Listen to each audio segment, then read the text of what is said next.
সুপ্রিয় দর্শক আসসালামু আলাইকুম, কেমন আছেন আপনারা? নিশ্চয়ই ভালো আছেন। আজকের ভিডিওতে আপনাদের সবাইকে স্বাগত জানাচ্ছি। আজকে আমি আপনাদের সাথে খুবই গুরুত্বপূর্ণ একটা টপিক নিয়ে আলোচনা করব। বর্তমানে যারা নবম মাসের গর্ভবতী আছেন বা সামনেই যাদের ডেলিভারি ডেট, আজকের ভিডিওটি তাদের জন্য খুবই জরুরি। কারণ আমি আপনাদের সাথে শেয়ার করব বিশেষ কিছু সতর্কতার কথা এবং সেই সাথে অবশ্যই আপনার করণীয় কিছু কৌশল সম্পর্কে। তাহলে চলুন মূল ভিডিওতে যাওয়া যাক। বাই দ্য ওয়ে, মূল ভিডিওতে যাওয়ার আগে একটা কথা বলি, আমি আমার চ্যানেলে pregnancy related, specially normal delivery related অনেক ইম্পর্ট্যান্ট তথ্য ভিডিও আকারে শেয়ার করে থাকি। এই তথ্যগুলো আমার পার্সোনাল এক্সপেরিয়েন্স ও আমার ডক্টরের সাজেশন থেকে নেওয়া। তাই আমার চ্যানেলটিকে যদি একবার আপনারা ভিজিট করেন, তাহলে আপনারা আপনাদের প্রশ্নাতীত মনের অনেক প্রশ্নের উত্তর পেয়ে যেতে পারেন। আমন্ত্রণ জানাবো আমার চ্যানেলটিকে একবার ভিজিট করে দেখার জন্য। এবারে চলুন মূল আলোচনায় যাওয়া যাক। আমি শুরুতেই বলেছি আজকে আলোচনা করব বর্তমানে যারা নবম মাসের গর্ভবতী আছেন বা সামনেই যাদের ডেলিভারি ডেট, তাদের জন্য আজকে থাকবে বিশেষ কিছু সতর্কতা ও খুবই জরুরি কিছু করণীয় কৌশল সম্পর্কে। তাহলে চলুন মূল ভিডিওতে যাই। দেখুন, আমরা সবাই জানি যে নর্মাল ডেলিভারিটা সিজারের তুলনায় খুব ভালো। সেই জন্য আমরা সবাই নর্মাল ডেলিভারিকে পছন্দ করি, আর আমরা সবাই এক্সপেক্ট করি যেন আমাদের ডেলিভারিটা নর্মালেই হয়। গর্ভাবস্থার নবম মাস মানে হচ্ছে ডেলিভারির কাউন্টডাউন শুরু। নবম মাস বা 36 সপ্তাহে যে কোনো সময় আপনার ডেলিভারিটা হয়ে যেতে পারে। সেটা নবম মাসের শুরুতেও হতে পারে, মাঝামাঝিতেও হতে পারে, আবার শেষেও হতে পারে। সেই জন্য প্রথমে এ সময় আপনার যেটা করণীয় সেটা হচ্ছে আপনার লাস্ট চেক আপটা করিয়ে নিতে হবে। সর্বশেষ চেক আপের মাধ্যমেই নির্ধারিত হয়ে যাবে আপনার কি সিজার হবে নাকি নর্মাল ডেলিভারি হবে।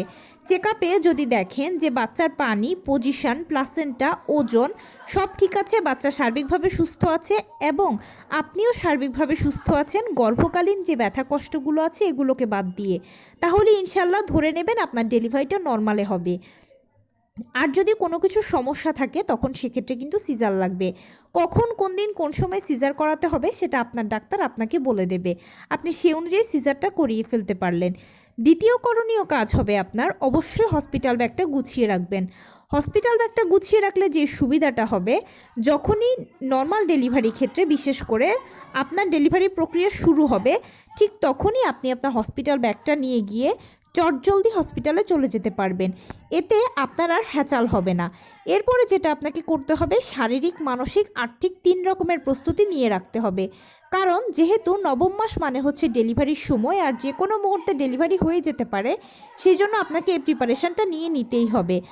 আর প্রিপারেশান কিন্তু খুব ইম্পর্ট্যান্ট ডেলিভারির ক্ষেত্রে, বিশেষ করে মানসিক প্রস্তুতিটা। আপনি মানসিকভাবে যত বেশি শক্তপোক্ত থাকতে পারবেন, নিজেকে যত বেশি শক্ত রাখতে পারবেন, ততই দেখবেন যে ইনশাল্লাহ আপনার ডেলিভারির প্রক্রিয়াটা অনেক বেশি সুন্দর হবে, অনেক বেশি স্মুথ হবে এবং অনেক ইজিলি আপনার ডেলিভারিটা হয়ে যাবে। সবসময় এই মানসিকতা রাখবেন যে ডেলিভারি নর্মালে হোক বা সিজারে হোক, সেটা কোনো বিষয় নয়। আমার সন্তান যেন সুস্থ সবলভাবে আমার কোলে আসে এবং আমিও যেন ডেলিভারির পরে সুস্থ থাকি, এটাই সবসময় কামনা করবেন। সিজার বা নর্মাল ডেলিভারি কোনো বিষয় নয়। এবারে আসুন সতর্কতার কথা বলি। নর্মাল ডেলিভারির ক্ষেত্রে এই সতর্কতাটা সবথেকে বেশি ইম্পর্ট্যান্ট। কারণ কি, আমরা সবাই যেহেতু জানি যে নর্মাল ডেলিভারিটা সিজারের থেকে ভালো, সেই জন্য আমরা প্রথম থেকে সবাই অপেক্ষা করি নর্মাল ডেলিভারিতে যেন আমার বাচ্চা হয়। কিন্তু নবম মাসে পড়লে মায়েরা ভুল কাজটা করেন। কি করেন? মরিয়া হয়ে যান নর্মাল ডেলিভারির জন্য। কি মরিয়া? যেহেতু নর্মাল ডেলিভারির জন্য পেইন প্রয়োজন, তাই অবশ্যই পেইন আসা লাগবে। এখন কি করলে পেইন আসবে সেটাই তারা সবসময় সন্ধান করতে থাকেন। এখন বিভিন্ন ধরনের টিপস টোটকা আপনি এ সময় শুনবেন।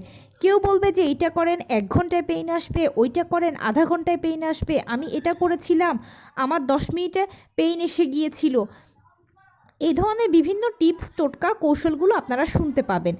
এখন একটা কাজের একাধিক পদ্ধতি রয়েছে, সেটা যেরকম সত্য, ঠিক তেমনিভাবে তার পাশাপাশি আরও একটা সত্যি হচ্ছে, সব পদ্ধতি সবার জন্য নয় বা সব পদ্ধতি সবার জন্য ভালো মন্দ সেরকমও নয়। কিছু পদ্ধতি আছে একজনকে স্যুট করে একজনকে করে না, কিছু পদ্ধতি আছে যেটা অন্যকে স্যুট করে না আরেকজনকে স্যুট করে। এখন কোনটা আপনার জন্য ভালো হবে কোনটা মন্দ হবে সেটা কিন্তু আপনি বলতে পারবেন না অ্যাপ্লাই করার ছাড়া। যখনই অ্যাপ্লাই করবেন তখন বুঝতে পারবেন যে এটা কি আপনাকে স্যুট করছে না করছে না। কিন্তু যেহেতু নবম মাসটা খুবই সেন্সিটিভ একটা সময়, তাই এ সময় কোনো এক্সপেরিমেন্ট না করলেই ভালো। কারণ কি, যদি কোনো সমস্যা হয় বাই চান্স, তাহলে কিন্তু আপনি কোনো দিনও এই ক্ষতির পূরণ হবে না এবং নিজেকে কোনো দিনও আয়নায় মুখ দেখাতে পারবেন না।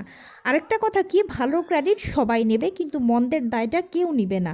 আপনি যার বা যাদের কথা শুনে এই কাজটা করলেন এবং যদি কোনো কিছু খারাপ হয়, তাহলে কি আপনি তাকে গিয়ে বলতে পারবেন যে আপনার কথা শুনে আমার খারাপ হয়েছে, এখন আমি কি করতে পারি? তিনি কোনো দিনও এই দায়টা নেবেন না।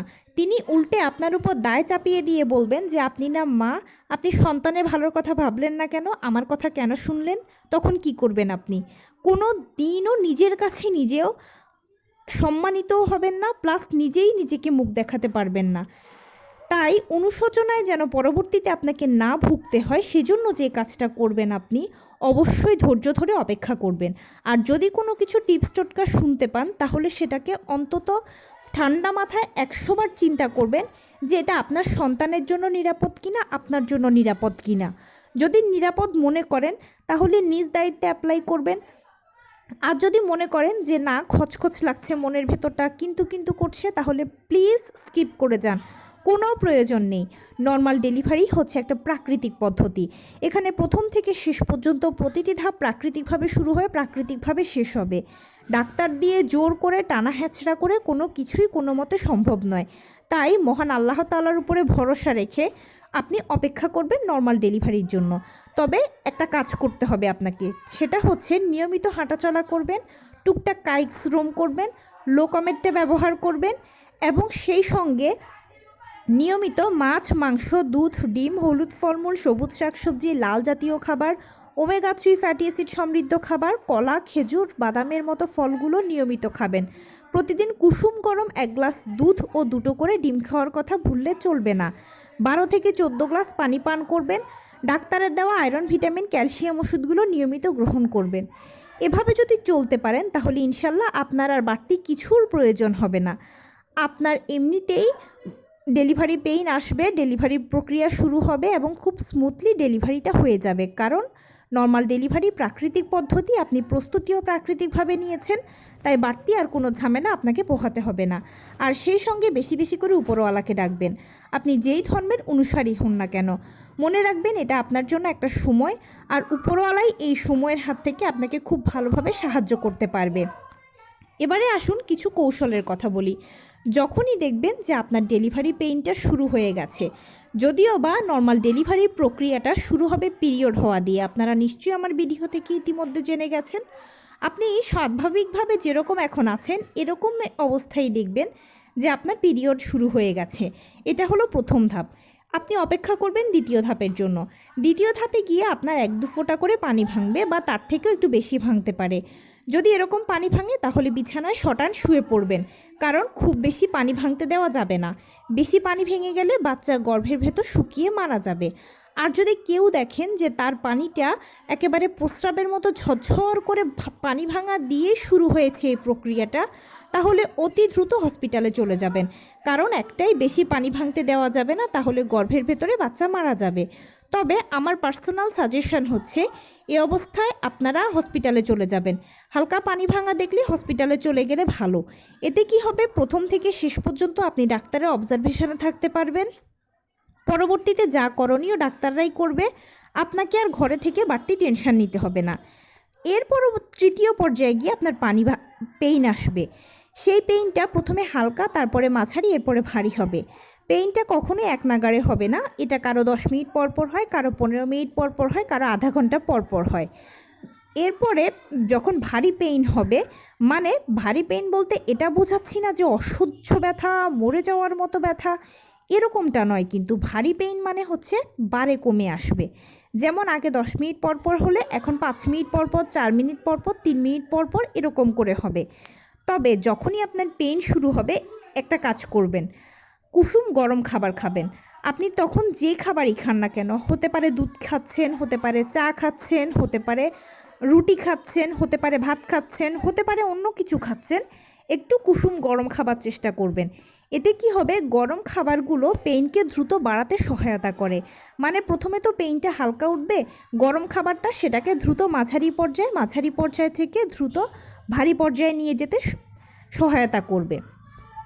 এরপরে যখন আপনি ডেলিভারি রুমে চলে যাবেন ভারী পেইনের সময়, তখন ডাক্তার আপনাকে বলবে জরায়ু চেক করে যে মা আপনার বাচ্চা নিচের দিকে নামছে, এবার আপনি চাপ দিন। যখন বলবে ডাক্তার চাপ দিন, ঠিক তখনই চাপ দেবেন, এর আগেও নয় পরেও নয়। চাপ দেওয়ার সময় যে কাজটা করবেন, অবশ্যই মাথার নিচে একটা বালিশ বা কিছু একটা অ্যারেঞ্জ করতে পারলে দিয়ে রাখবেন। দুটো হাতকে কিছুর সাথে মুঠি করে ধরে রাখবেন।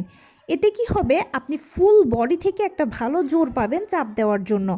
আর এভাবে 2-3টে চাপ জোরে জোরে দিতে পারলে ইনশাল্লাহ দেখবেন আপনার বাচ্চা ডেলিভারি হয়ে যাবে, কষ্টটা কম হবে আপনার। অনেকে সাইড কাটার ব্যাপারে জানতে চান, ভয় পান। সাইড কাটা নিয়ে ভয়ের কিছু নেই, এটা আপনার ও বাচ্চার জন্য ভালো। আর সাইড সবার কাটতে হয় না। আপনার পেলভিসটা যদি সময় মতো প্রসারিত হতে পারে তাহলে সাইড কাটা লাগবে না, এমনি বাচ্চা বেরিয়ে যাবে। আর যদি পেলভিস চাপা হয়, মানে সে যদি ঠিকঠাক মতো প্রসারিত না হতে পারে, তাহলে সেক্ষেত্রে সাইড কাটার প্রয়োজন আছে। সাইড কাটলে বাচ্চারও আপনার জন্য সুবিধাটা কি জানেন? যখন ডেলিভারির সময়টাতে বাচ্চা কিন্তু চাচ্ছে বের হওয়ার জন্য, আপনিও চাচ্ছেন বের করার জন্য, তাহলে একটা প্রচণ্ড প্রেশার পেলভিসটার উপরে পড়ছে। এখন যদি সাইড কাটার প্রয়োজন হয়, কিন্তু আপনি যদি নিষেধ করেন সাইড কাটতে, এতে কি হবে, বাচ্চা প্রচণ্ড প্রেশারে বেরিয়ে গেলে হয়তোবা আপনার যৌনাঙ্গ এবড়োথেবড়োভাবে ছিঁড়ে যাবে, অথবা বাচ্চা যৌনাঙ্গের মুখে এসে আটকে যাবে, বেরোতে পারবে না, যেহেতু জায়গাটা ছোট। আর বেশিক্ষণ বাচ্চা যদি সেখানে আটকে থাকে তাহলে সে নিঃশ্বাস নিতে পারবে না, সে মারা যেতে পারে। তাই বাচ্চা ভালোভাবে বেরিয়ে যাওয়ার জন্য এবং আপনার যেন কোনো ক্ষতি না হয়, সেফ থাকার জন্য হালকা একটু সাইডটা ছেটে দেওয়ার প্রয়োজন হলে ডাক্তার ছেটে দেবে। চিন্তা নেই, যখন ডাক্তার সাইড কাটবে বা সেলাই দেবে, উভয় ক্ষেত্রে এক ধরনের লিকুইড অ্যানেস্থেসিয়া তুলো দিয়ে ঘষে দেবে, আপনি বুঝতেই পারবেন না।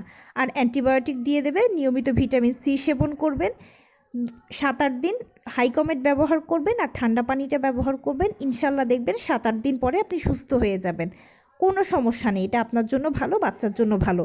তবে এখানে আরও একটা কৌশল কি জানেন, আপনি যদি নিয়মিত লো কমেট ব্যবহার করেন ও বাটারফ্লাই স্টাইলে বসে থাকেন, ছবিতে দেখানো স্টাইলটা হচ্ছে বাটারফ্লাই স্টাইল, এভাবে যদি বসে থাকেন তাহলে এই দুটো কাজই হচ্ছে সবচেয়ে ভালো ব্যায়াম পেলভিসের জন্য।